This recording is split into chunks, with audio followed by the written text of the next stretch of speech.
restricted, unable to still go through this process.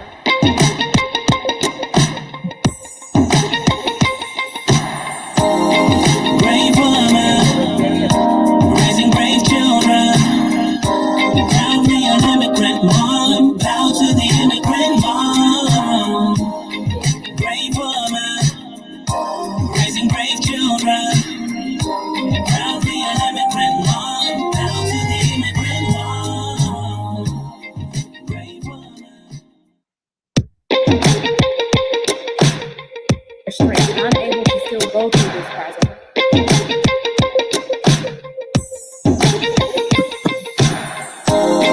Brave woman, raising brave children. Proud me an immigrant mom, bow to the immigrant mom. Brave woman, raising brave children. Proud me an immigrant mom, bow to the immigrant mom. Brave woman. Hi there, everyone. It's another Thursday. I call this the Immigrant Mom Thursday. How you guys doing? This has been the longest 2 Thursdays away. Like, it feels like it's been more than a month since I got here. How you guys do? Or since I was on here. How you guys doing? You know the routine. Let me know where you're watching from. Thumbs up, love, all right back at you. But let me know where you're watching from. Drop a comment, your name. Well, I can see your name from Facebook, but just let me know where you're watching from and go ahead and share. Let's listen to some music while we wait for everyone to join us. The more, the merrier. We're going to talk today about birthing, what it means to be a mom. Well, not what it means, but the process of having a baby in a new country. We're going to talk all about that. So let's just listen to some music and have everybody join us. Okay? Let me go ahead and share. Thank you for joining. Leave a comment. Let me know where you're watching from so I can give you a shout out.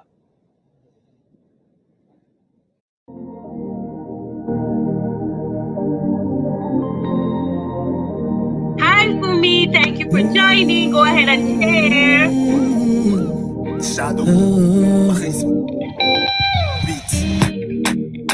On dit toujours que la vie c'est mollo. Partir de zéro pour devenir héros. Non, ils m'ont pas vu venir, ils m'ont négligé. Ils ont voulu me noyer, mais Hi, ils show m'ont the appris love. la Thank paix. you so much. Thank you. Go ahead and Combien de share. fois j'ai I'm trying été to mise share right now devant with all les my défauts. friends. Jugé et condamné tristement à cause de mes fautes. Mon Dieu, il les regardait de son côté. Il a dit stop, tout doit changer. Et c'est déjà bouclé. Aux yeux du monde entier, mon doigt a pété. Désormais, tout le monde verra mon étoile briller. Dieu a parlé, qui peut contester? Je dis ça pétait. Pour ma destinée, mon Dieu, c'est Let me know where levé. you want to join. Say hi. Let me know where you are watching us from. Dieu a parlé, qui peut Jose is the stopper? artist. Si tes souffrances sont mondiales, c'est que tes réussites seront mondiales. Jose from Les Ivory Coast. épreuves viennent en fonction des dimensions de ton bonheur. Il y aura toujours des gens pour tenter de te débattre. Hypocrisie et trahison pour brouiller ta vision. Tant que tu vis, tu n'as pas fini d'être éprouvé. Parfois même on te fait du mal avec le sourire en lèvres. Ne sous-estime jamais ce que Dieu t'a donné. Il sait pourquoi quand faut bosser. C'est déjà bouclé. Aux yeux du monde entier, ton doigt a pété. Désormais, tout le monde verra ton étoile briller. Dieu a parlé, qui peut contester? Je dis ça pété. Pour ta destinée, ton Dieu s'est levé. I will get started. Terminé, tu n'es plus la risée du quartier. Hi, Gun. Thanks for joining. My able Echo, thank you so much for joining.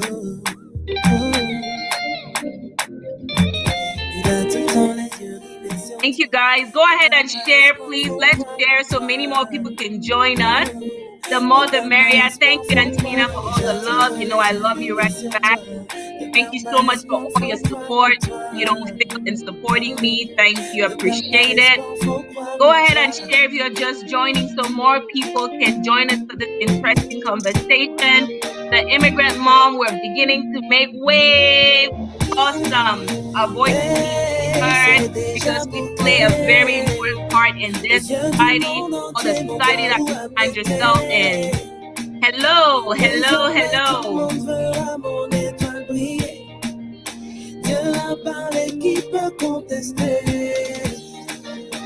All right, guys, let's get started. So let me put the music on hold so we can get started with today's session. How's everyone doing? Happy Thursday. This is the Immigrant Mom Show. If this is your first time joining us, every other Thursday, the Immigrant Mom comes online to share a story with the hope that one person, one immigrant mom, immigrant woman, or person can learn. Somebody can learn. Hi, Nina. Nina is watching from YouTube. Thank you so much for joining. So we can learn from each other's stories. The Immigrant Mom is an organization that is bringing together all mothers, all women that are raising children in a culture that they did not grow up in. We're saying we're coming together to equip, to encourage, to educate one another by sharing our stories and also by mentoring each other. Because if you find someone that has walked the path that you want to walk and they can hold your hand, you may escape some of the pitfalls that they've been through just for the mere fact that they're telling you this is the right way to go. A lot of times people say that your life in the country that you travel to as an immigrant is determined by the person that picks you up from the airport. Because if you find someone or if you're mentored by someone that has little no experience or exposure, guess what? You're not going to get exposure to the opportunities that are available for you. And this organization is bringing together women, from every country, all walks of life to mentor each other and tell our stories. Thank you, Sylvie. I'm not showing off. Look, these glasses, I cannot see without them. Trust and believe. Well, guys, today I wanted us to jump right in. We're starting a little bit late because I had so much to do. I was just telling our guests that I think I need to outsource some of the work that goes behind the show. Before we have a show like this, there's a lot of editing, there's a lot of, putting pictures together, writing the questions, reaching out to the guests. And so if you're willing and you're into video production and you would like to assist with that, I'm open. I need some help. So I can be able to delegate some of these things out. And so, I can get things, going. Well, today, without further ado, I'd like to play our intro video that we normally play. If I can get this mouse to work. Awesome. Hi, I don't know if Sister Lola is live. Let her know that I'm a fast learner. I have my blue on. All right, you wouldn't catch that, but she would understand. So let me go right ahead and share this video and we will bring our guest on. How comfortable are you about what you don't know or what you don't know that you don't know? Every country has its ways around childbirth and the medical care protocol involved. And so many immigrant women became mothers far away from home, and most of them had to navigate the new medical system. Most times, immigrant moms often wonder about where to have their baby or how to find a provider and all the lot. Our guest today will answer some of those questions. She is Mrs. Valerie Vaughn. My name is Valerie Vaughn. I am a midwife working with Fort Worth Birth Center. I was born and raised in Cameroon, West Africa, and I moved out to the U.S. when I was about 19 after high school. I am a registered nurse, and I am now a certified nurse midwife. And I am a mother. I'm a wife. I have two beautiful children. Before our sit down with Valerie today, we wanted to get to know a little bit about her. So we asked her what her greatest fear is and what she is most What scares me grateful the most for. is probably one day hearing that my children have been kidnapped. Sounds crazy, but that's my weirdest or my biggest fear. And what I am most grateful for is my husband. I am most grateful for my husband. And pretty much the life that we have been able to build together, the fact that we were able to find each other and the support we have for each other. Today, you will hear more from her about her journey. You would also see that Valerie is brave, she is determined, strong, sweet, lovable, and I can go on and on. Still, I wanted to know if there was anything in her journey she would like to do or redo, and here is what she had to say. Honestly, I do not think I would ever change anything in my past. I firmly believe that every single stone that you ever walked on was placed there specifically to help you be who you are, whether it was a good thing, whether it was a bad thing. It molded me. It made me who I am today. And by changing any one thing, I wouldn't be this person that I am. And I'm absolutely proud of the person I am. Flaws and everything. By no means am I perfect, but every day I wake up and I know who I am, and I try to do everything within my power to achieve my dreams, to give my family what they need. And I wouldn't be this person today if it wasn't for every single event that has happened in my life. So I don't think I would change a single thing about my past. Join me today for a sit down with Val and let's learn from her journey.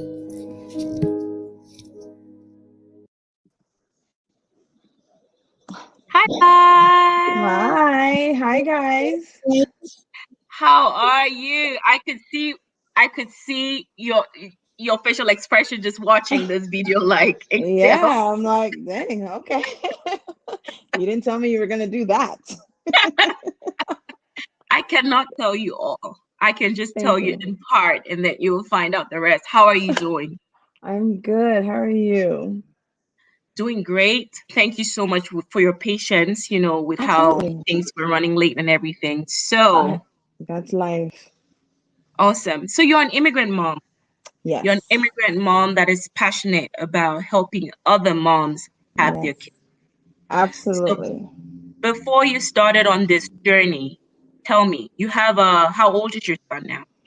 My son is 7 and my Okay. daughter is soon to be 5. So when you were about having your son Mhm. 7 years ago, what did you know or what didn't you know that you wish you knew? There's a lot. There's a lot I didn't know that I wish I knew.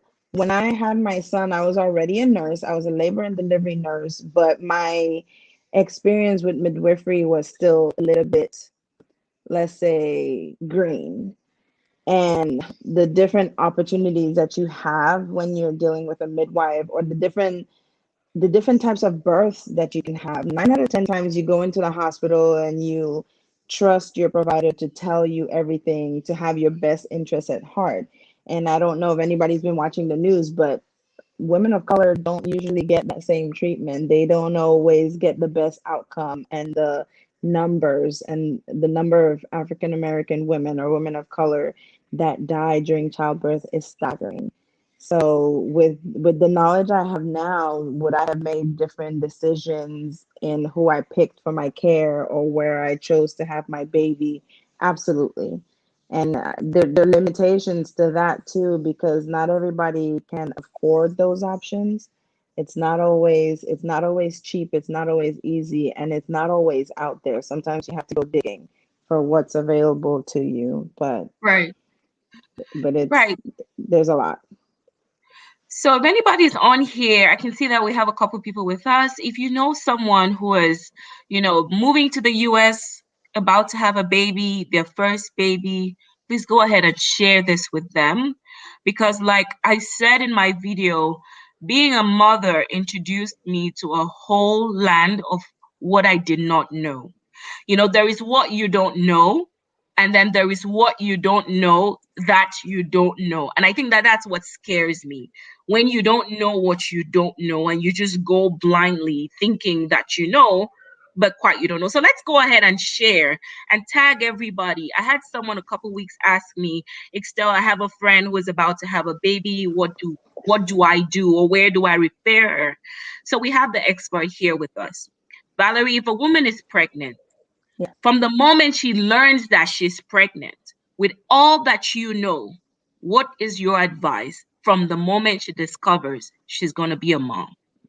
Honestly, I think it starts well before that for any woman. The minute you get to childbearing age, I don't know if anybody else from experience was the same as mine back home, but we don't talk sex. We don't talk health care. We don't talk pap smears. We don't talk what's normal down there. What are you supposed to do to take care of yourself? Those are not things that were really spoken of in my home country of Cameroon. And I know it's the same for a lot of different homes.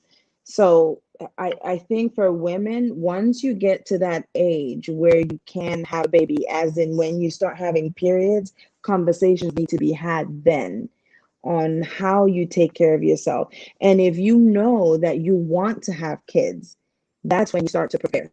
You can't prepare as much. I mean, granted, babies come when they want to come, right? And you can prepare all you want, and that baby's going to come when God is ready to bless you. But if you know that you want to get pregnant, that's when you start trying to take care of your health.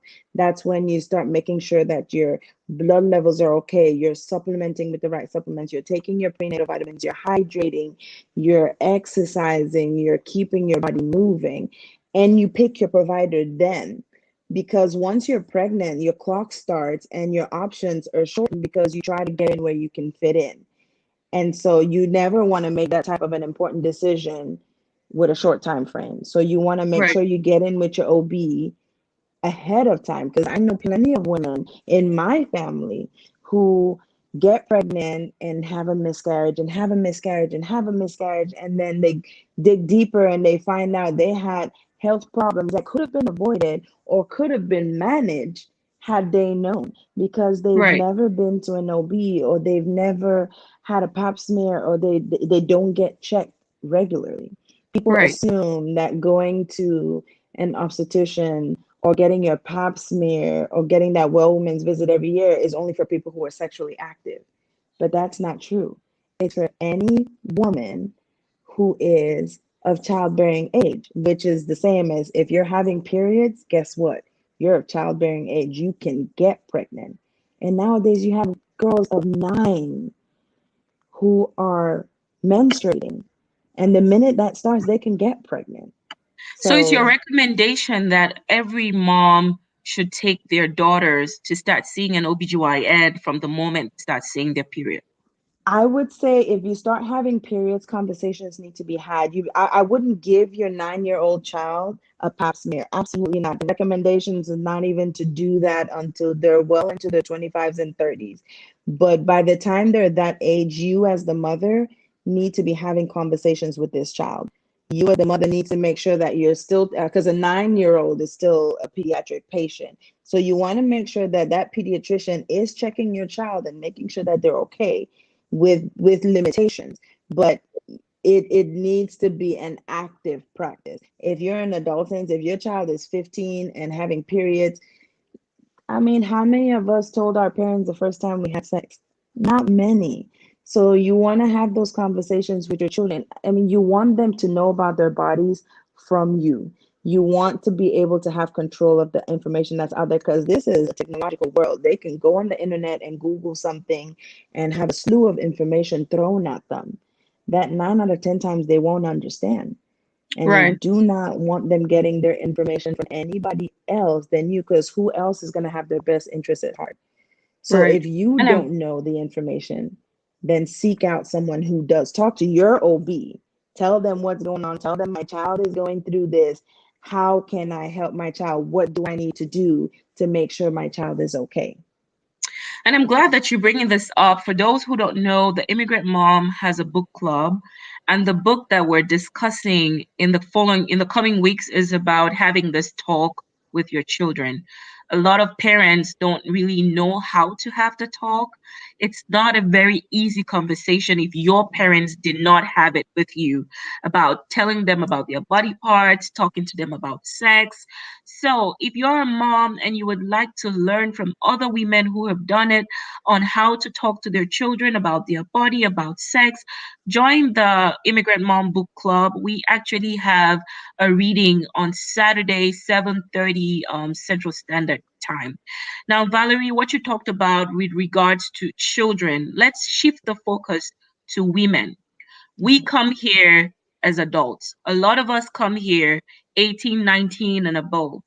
Where I come from, we have just one doctor who sees us for malaria, for everything, for typhoid. And so we think there's just one person to see. But what you're saying is when you get here, even as an adult, seek out to be seen by an OBGYN. Yes. How can a woman find that information? Like, just talk to me like I just walked through that airport today. Where do I go? The easiest place to find that information would be from somebody else who has it. And if you don't have those resources, then get online.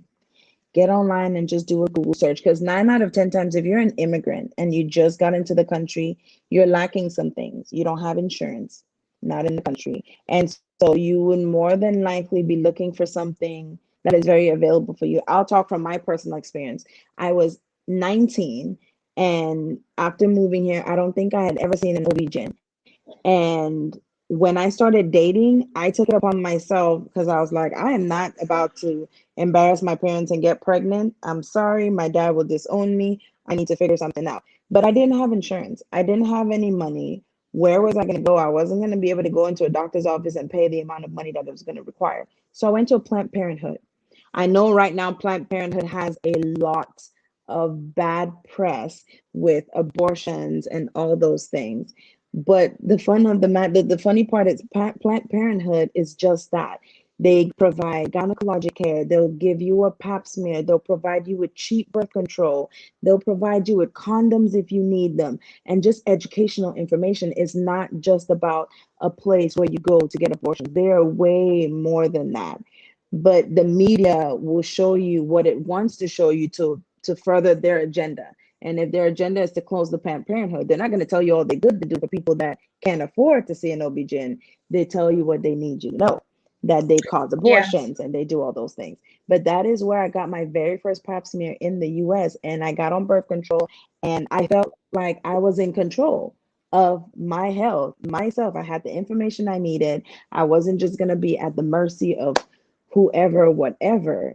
I had the tools. But you have to that honestly would be, if you just moved to the country, I'd say seek out a Planned Parenthood, because 9 out of 10 times that'll be the cheapest option for you. And that's great that you share that because, a lot of us don't really know, but it's great when we have a platform like this and we can talk about things like, like you just shared. Planned Yes. Parenthood is not just for abortion. If you ask No. most people listening to us, they'll think if you saw a woman walk through the Planned Parenthood doors, your judgmental Yes. self will be saying, this woman is just going to commit abortion. Precisely. No, Precisely. we're learning today that, if you don't Yeah. have insurance, if you don't have the means to, pay out of pocket for an OBGYN, you can go to Planned Parenthood and they'll provide some services that will be beneficial to you. A few days ago, Val, I had someone ask me a question about my experience having my first child. And I wanted me to talk about how I would rate the health care that I got. And this is what I told her. I Mm-hmm. didn't know anything. I didn't know whether I was getting more or less. It didn't seem to me that, there was a standard I could measure by. But, for someone who has been in this country a longer period or who has been around women that have had babies, they'll be able to Yeah. tell what is good care, what is Right. better care, what is best care. from everything that you know, what is the optimal, like what is best care? If a woman is walking into to see her OBGYN when she's pregnant, what should she expect? So she would know when she's not getting all that she can get. Honestly, the key is information. You want to feel like your provider is giving you all the information, be it good or bad. You want your provider to be mindful of all the aspects in your life. Because if I'm providing care to you, Excel, I'm not just providing care to you. I'm not just worried about that baby in your belly. And she's not pregnant, by the way, not to insinuate anything, but I'm not. I'm not just worried about that pregnancy. I'm worried about your mental state. Because guess what? If you're stressed, your pregnancy is more at risk. If your family life is not stable, your pregnancy is more at risk. If you don't know when you're going to get food from tomorrow, your pregnancy is more at risk. So I'm not just caring for you, I'm caring for the whole of you. So Right. you want someone who is diligent in making sure that they are tracking your diet, they're tracking all of their aspects in your life. And then you want to make sure that they are giving you information. How many times have you walked into a physician's office and had a 30-minute visit and walked out and asked yourself, okay, wait, what just happened? What did we just talk about? What did the doctor say? Because you don't know. They sit down, spew out some medical terms, and then you're so overwhelmed that you just say yes. Or they come in and they say, we're going to do this test today. So we're going to do this and blah, blah, blah, blah. They're the doctor. You expect them to know. And I'm not saying this to target just doctors, just because you have bad healthcare providers in all walks of life. So if they walk in and they don't have the decency to explain, just because you have to do this blood test, what is the test testing for? Why do I need to do it? And when I do it, when the results come back, how quickly am I going to get them? Or what different results give me what do I need to do if I fail the test? If I pass the test, what are we looking for? Informed consent. That is the key. If you do not feel like you are getting in, you should never walk into your doctor's office and leave with more questions than answers. If Right. you ever feel like you walked in and you are unsure at the end of the visit, then that is your cue to leave, because that person is not providing you individualized care. I can't take care of you the same way I'm going to take care of everybody else, because everybody else doesn't have your specific situation. My Right. care for you needs to be tailored to your person Right. in Right. its entirety. So if you don't feel like you're getting that individualized care, because that's where people fall through the cracks. You treat Mm-hmm. every single person like they're on that conveyor belt, give every single person the same care. A Black woman cannot receive the same care as a white woman because their risk factors are different. An Mm-hmm. African American person is inherently, because of genetics, more at risk for things like diabetes, things like hypertension. And even if I'm doing a genetic screen, you're going to be more at risk for sickle cell because it's more prevalent in an African American person than a Caucasian person. So I need to know these things so that I can tailor how I'm going to take care of you versus how I'm going to take care of the next person. Right. Right. So that And would be the key. thank you to everybody who is joining. Thank you, Belly. Thank you, Victoria. Thank you, Pascaline. I see you all. Thank you all for joining. I was just going to share a little bit about my story. As you know, by the way, you got a sweet comment that just came in. Go Val, that's my classmate. So proud of you. Yes. Awesome. Thank Awesome. Well, you. you guys go ahead and keep sending Val some sweet comments because I know she's great and she's passing on key information to us here today. I was going to share about what happened with me when I was having my first daughter, my first child. When I went in to see the provider, the first thing she talked to me about was my weight. She started telling me how overweight I was. And, while that could sound great and someone can make a case for her, I just did not think that was the right time for her to bring up my weight. I cannot change it when I'm pregnant. And, I had a second incident with her when, she kind of fidgeted with finding the baby's heartbeat. A lot of us coming from back home, we don't question authority. We take as gospel truth what they say Yes. and what they do. But it is well within your power, your right to say, I don't want this doctor anymore because I don't think that they're qualified to take care of me when it comes to your life and your child. And guess what I did?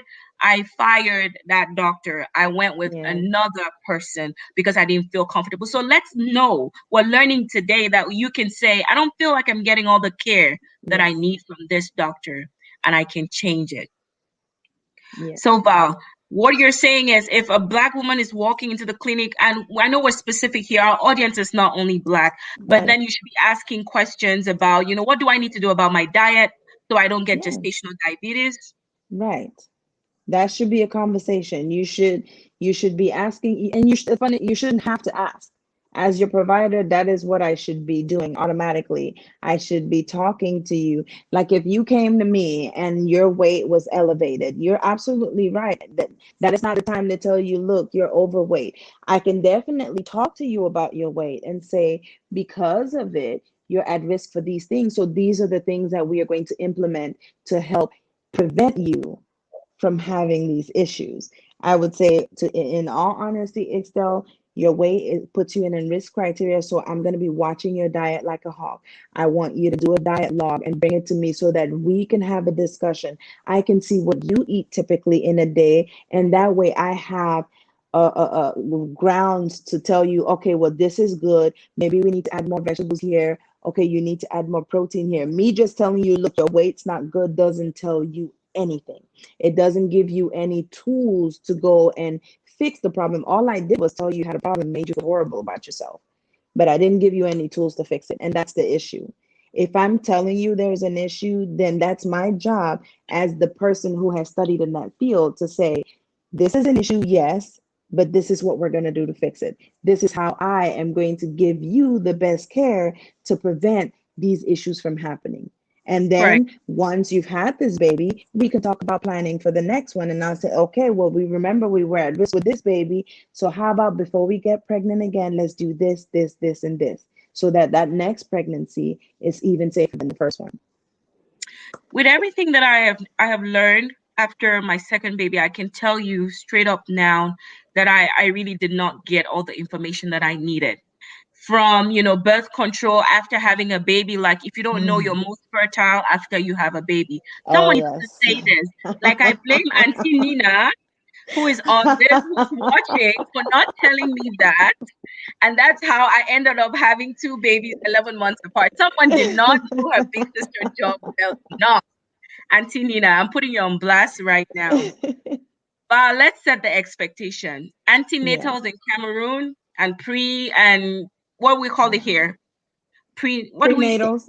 Prenatals, yeah. Prenatals. Antenatals Hmm. and prenatals is completely different. It's Yeah. not the same. I think Yeah. antenatals in Cameroon, with what I understand, they actually even teach you about labor. They teach you about breastfeeding. They invite you and your husband to come to the clinic and they do all those Yes. exercises with you.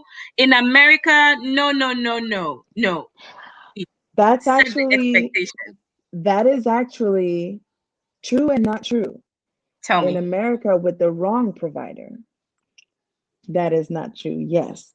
If you were to, and this is, and I can only speak for my practice and the practices I am educated in and the practices I'm aware of, but Right. in a midwifery practice, because we're nurses first. And so our focus is just that continuum.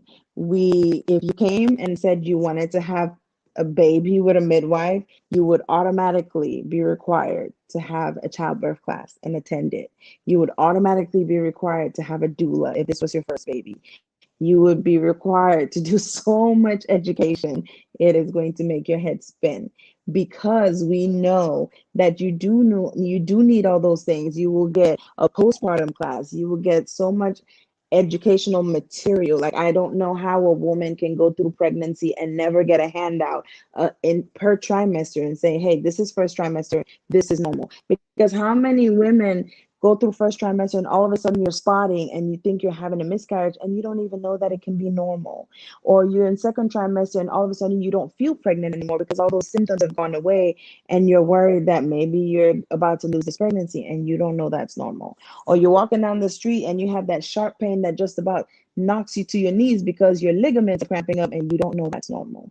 That kind of educational information should be automatically given to you as your pregnancy progresses. And if you were, I mean, I know some some OB/GYN practices that do that as well, but 9 out of 10 times it's always a woman. And I have to say, midwifery practices, you always get that. You have to have a doula. You have to go through a childbirthing class. It's almost mandatory. The only people in our practice specifically, the only people who are not obligated to do a childbirth class are moms who are repeat mothers. So this is your second baby, your third baby, and you had done it before. If it's your second baby and you never took a childbirth class, guess what? You're taking a childbirth class with this pregnancy. Right. That brings us to the next question I was going to ask you. Prior to meeting you, I didn't know there was something like, in fact, I call it midwife. I'm hearing from you that you Yes. midwifery. You Midwifery pronounce is it differently. midwifery is the term, the practice. But yes, Okay. I am a midwife, and the term itself, midwife, literally means with woman. So what's the difference? Because look, Yes. midwives were in hospitals in Yes. Cameroon. It Yes. appears there's a difference between the provider and what the midwives like. Just walk us through Yes. because most of us And don't quite get it. absolutely. So in Cameroon specifically, a midwife, it was more of a lay job. And even here, when midwifery started, you had like back going all the way back to slavery. The midwives were just lay women that came in and delivered the baby there. They weren't educated professionals.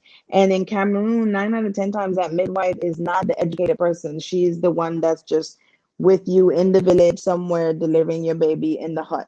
But here, it's actually a master's prepared education. You have two different branches of midwifery. You can be a certified practice midwife, and that is not a master's prepared education, and that person is not a registered nurse. But they can practice as a midwife. They deliver babies, but they have limitations on where they can practice and the type of, I guess, the scope of their practice, how complicated of a patient they can take care of. But if you are a certified nurse midwife, then your scope of practice is pretty much from adolescence. So from that first period up until menopause. So they can see you not just for having babies, they see you for your well women's visits, they see you for any female complications. Your breast is swelling, you have a yeast infection, you're having a sore down there, you think you may have fibroids, things like that. A midwife can see you for all of those things. And yes, you do have midwives that practice in the hospital. Some of them are actually contracted by the hospital. I know Parkland Hospital actually has a whole unit that is delivered by just midwives. And so does Harris in Fort Worth. We have a birth center and we actually have privileges to deliver because some people don't want to deliver at the birth center. They want their epidural, but they want to be taken care of by a midwife. And so you can absolutely have that. We can deliver at Harris Methodist as well. And they also have another group of midwives that deliver there. So midwifery is everywhere. It's just not publicized. And the unfortunate reason it's not publicized is because the OB/GYN group, that's the obstetrics group of medicine, is pretty heavy and they don't like competition, to say it mildly. So we unfortunately at this moment have a lot of limitations on what we can do here in Texas. In California, I know midwives have a fuller scope of practice and they don't need any supervision from any physician. But here, there are certain things that we can't do without the consent of a physician still. But All our right. scope of practice is just as big. Like we So can assist in all C-sections too. you work at the birth center. Yes. For people who don't know, just tell us what is it? What is a birth center? Because I knew or I assumed that every child needed to be born in a hospital, but we're Right. talking about a birthing center. You're talking about Yes. no epidural. Just Yes. tell us more. So, what are the options if I don't want to have my baby in a hospital? Tell me about this Mhm. other option that you're involved in. So if you don't want to have your baby in the hospital, yes, but you can have your baby at a birth center. You can have your baby at home. You can actually, you have midwives that perform home births. You would be surprised how normal of a process birth can be without the absence of medical issues. As long as you are a healthy mom and you don't have any comorbid, like you're not having hypertension, you don't have to be on medication, and you don't have any other medical issues that prevent you from being out of the hospital or puts you at higher risk, you can absolutely deliver at the birth center. Birth center is pretty much, our birth center is like an apartment. We have clinics downstairs where we see you for your regular visits, and when you go into labor, then you come to the birth center and you deliver there, and you can deliver in a tub or you can deliver on the toilet if that's where your body wants you to be. You can deliver in the bed, you can deliver standing straight up, you can deliver in a squat, you can deliver on your hands and knees, but it's pretty much a non-medical environment. We do we No don't epidural? There's no epidural. This is a more natural option. So if you want to deliver at a birth center or at home, of course you can't have an epidural.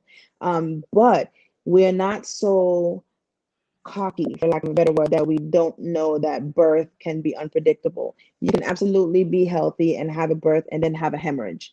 And we are also equipped to handle that. We can give you medications immediately postpartum to stabilize you. And that's why we wanted our practice to be so close to the hospital that if we needed to transfer you to the hospital for whatever reason, we could.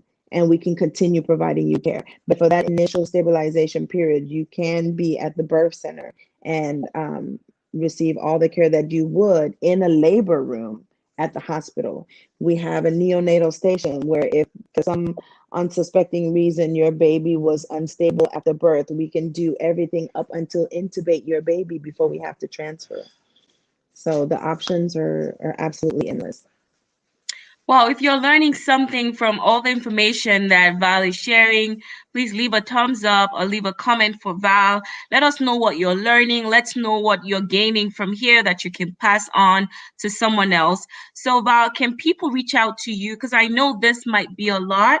Could people reach out to you and say, my sister is coming to have her baby, or I want to try something new? Could you be that resource or point people Absolutely. now to resources that they can turn to? Absolutely. You can always send me a message on Facebook or Instagram or wherever, and I will be more than happy to connect you with a midwife in a different city if I'm aware of them, or in a different state even, because we have an association. Just like you have an obstetrics association, there is a midwifery association, so I can always do some research or put out a feeler and see if there's a midwife accepting clients in different places. And if it's just a random question, absolutely, I'm always willing to educate. That's why I wanted to get into this field, because I feel like there is such a lack of knowledge and this information doesn't trickle down. No, it's almost like the best kept secret. People don't know. This past year, because of COVID, midwifery, or the fact that there's even another option for birth, has become a lot more publicized for the simple reason that there were a lot more limitations with having a baby at the hospital with the COVID Right. restrictions. So people have actually, the birth rates in birth centers and at the homes have skyrocketed tremendously just because of that. Because people now are forcing themselves to look for that other option because Right. they just don't want to be in the hospital. And we will not have all the time to go into, talking to the audience about how to manage pain because, Yeah, a lot for someone like me, I don't have that much of a pain tolerance. I, I right. want very little pain possible. And that is actually a good thing, because not everybody can have a natural birth. Not everybody is supposed to have a baby with no epidural, and that is perfectly fine. There's no one right way to have a baby other than the way you need to have your baby, the way that makes you feel comfortable, the way that makes you feel safe. The things that you can do to manage your pain if you wanted a natural birth, can definitely be explored in your childbirth options, with massages, with acupuncture, with TENS machines. The options are all available. But you also have to know, like you said, if you have a low pain tolerance, know yourself. And if an epidural is for you, then absolutely get yourself an epidural. Because if you're going to be in so much pain that you can't even focus and enjoy your birth, then it's not worth it. Right. Powerful, powerful. Thank you so much, Val. And anybody who would like to reach out to her, We'll leave her information in the Immigrant Mom group, and you can find her there. We're shifting gears a little bit. We're moving from, your passion and what you've been doing to a little bit personal about Okay. your immigrant mom journey. Right. Val's journey, Val the mom, Val the sister. Because I know you, I know Yes. that you lost your sister. Would Yes. you say that was the most difficult experience as an immigrant? And how did this really affect you? Absolutely. Absolutely. One being out here with not the right, like my whole family doesn't live in the US. And so she was my family. She was my main family here. And so it was devastating. It was not easy. And then the thought of how to bury her.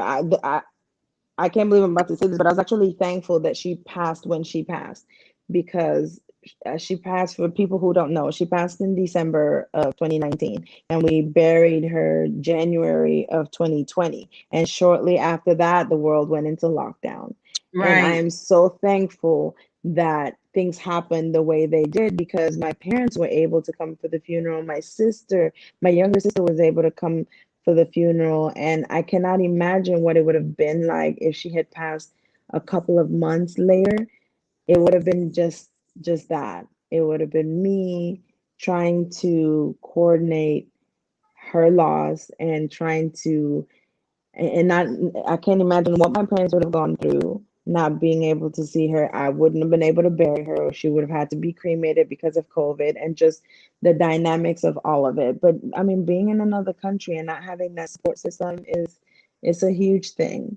I have right, been blessed. I have a lot of friends and extended family that are, I mean, they have gone above and beyond for me over and over again. I think the one thing that I've had to, or that I'm grateful for, is adaptability.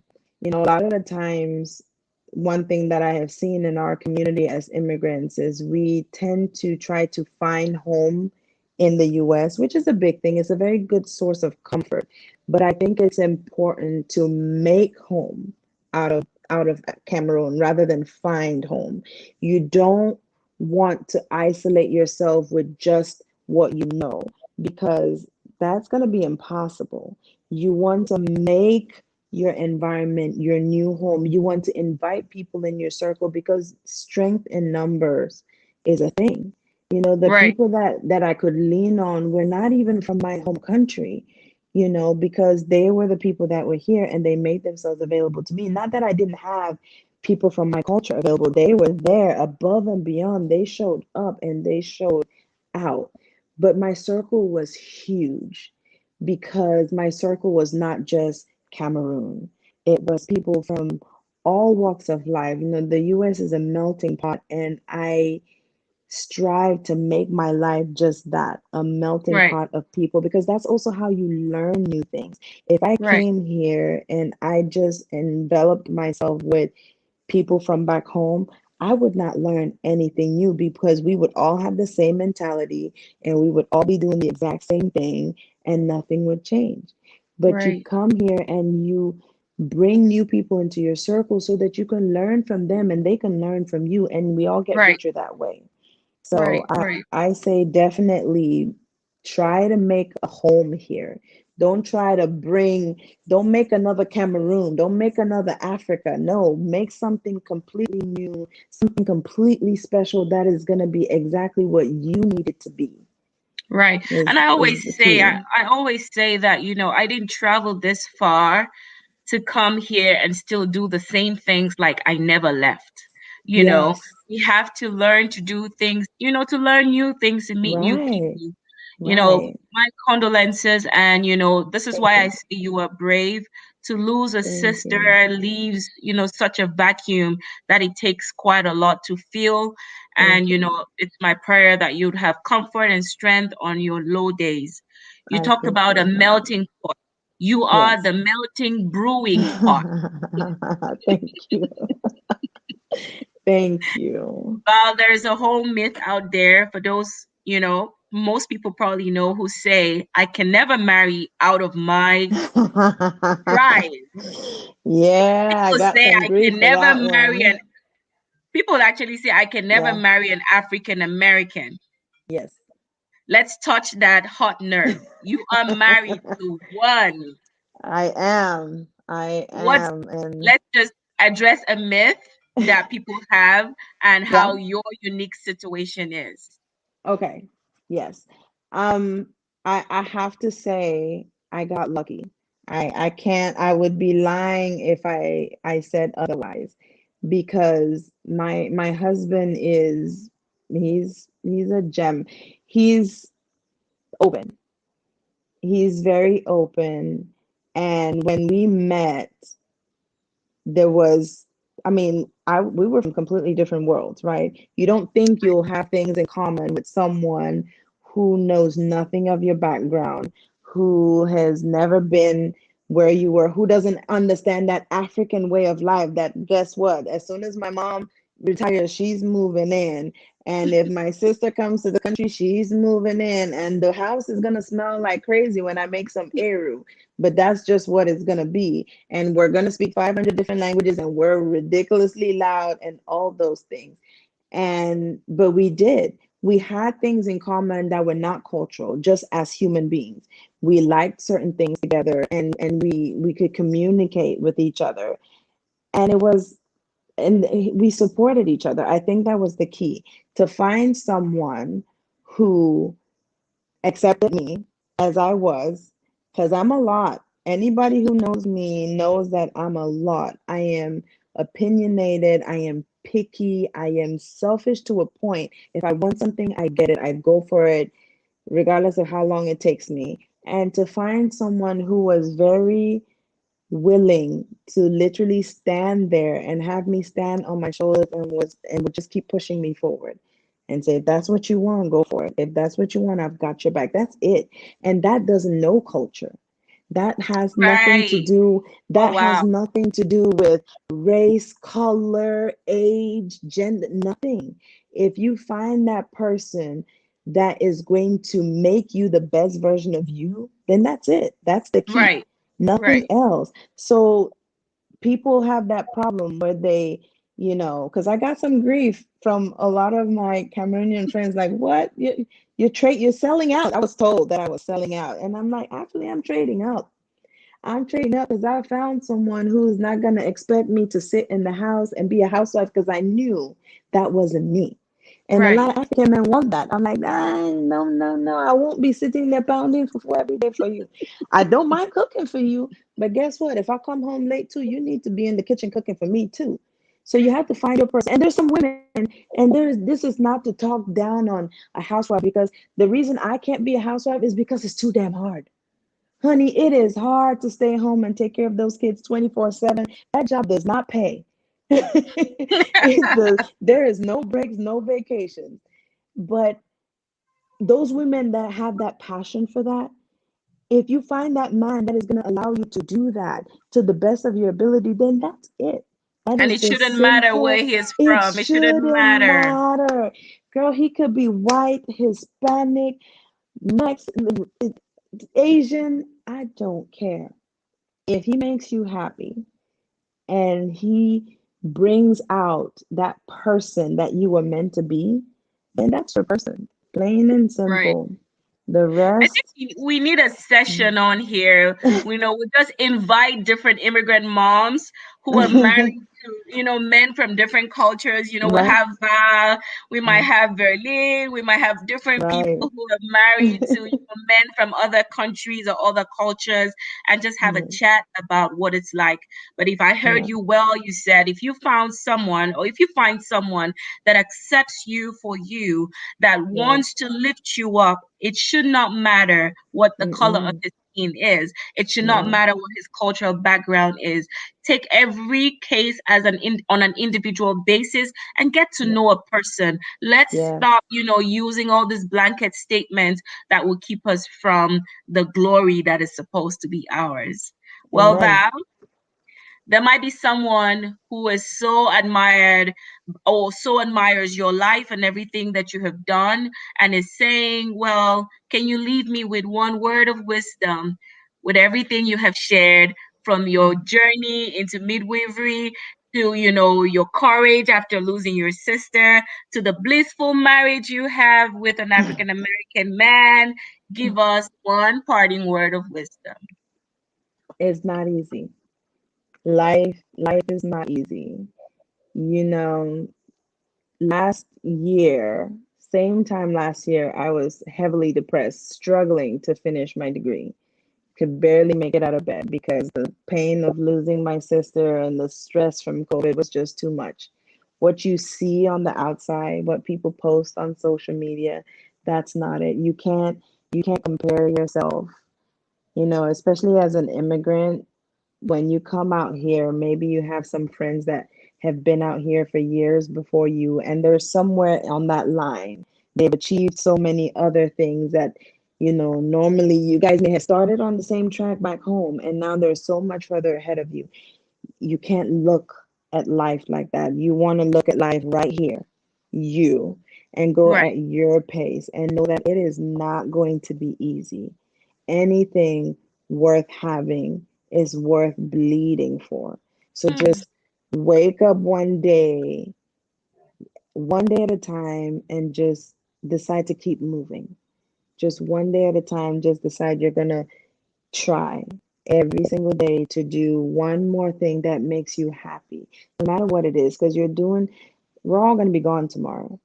And you don't want to, on your deathbed, not be able to remember one thing that you did that was the most selfish thing you had ever done, but it made you the most happy.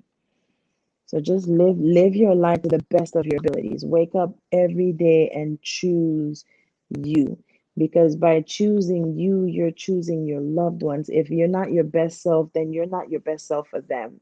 So just that's wake up right. every day and choose you and try to do one thing every day that makes you happy. If it's just watching a stupid show, if it's chewing that last piece of gum, if it's dancing with your kids, if it's having that one drink, whatever it is, one every single day, just one thing, one little thing that's going to make you happy that day. And then you're Awesome. blessed. Well, guys, this is time for us to show all our love to Val. She has taken her evening to pour knowledge to us. So drop some love comments, some love words in the comment section so I can show her. Well, a lot of comments came in while we're talking, and I'll go ahead and show you that. So, your classmates, I didn't know you're a Oh, yeah. lesson, but they're all I here. a lot of like I said, people, you're living your life for you. It's if you know, you know. Oh my Yeah. God.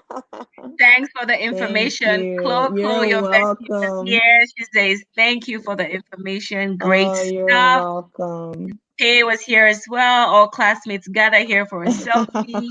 Yes. Oh, Val. Let's see. Great information, Val.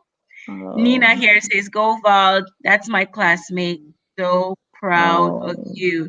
Many other comments will come through as we wrap up this session.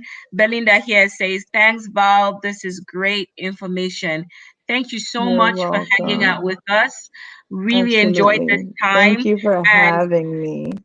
sure. And, This is really great. I mean, it's a great thing that you're doing. I hope you know getting all this information to people like us or like we used to be when we first moved out here.